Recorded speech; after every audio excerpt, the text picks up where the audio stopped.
মোগলাই স্টাইলের শাহি পনির। মোগলাই শাহি পনির আপনারা কখনো কি এরকম বানিয়েছেন? যদি না বানিয়ে থাকেন তাহলে অবশ্যই একবার বানিয়ে দেখুন। খেতে কিন্তু একদমই আলাদা, অন্য রকমভাবে তৈরি। তো প্রথমেই এর জন্য কড়াইয়ে নিয়ে নিয়েছি জল।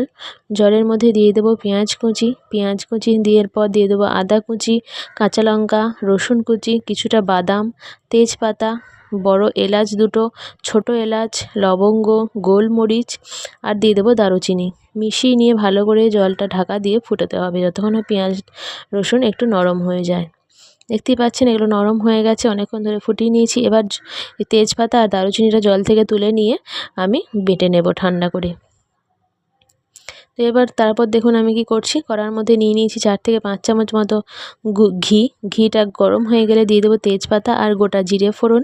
ফোড়নটাকে একটু ভেজে নিয়ে দিয়ে দেবো যে পেঁয়াজের পেস্টটা করলাম সেই পেস্টটা।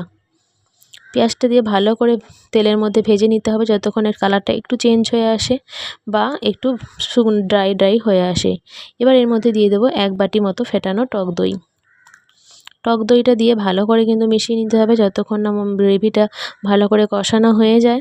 দিয়ে দেবো স্বাদ মতো নুন আর দিয়ে দেবো 1 বাটি মতো কেশর গোলা জল।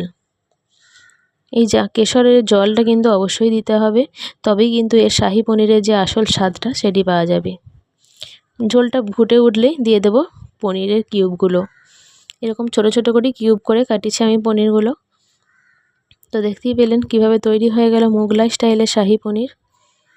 আপনারা যদি কখনো এভাবে না বানিয়ে থাকেন তাহলে অবশ্যই একবার বানাবেন।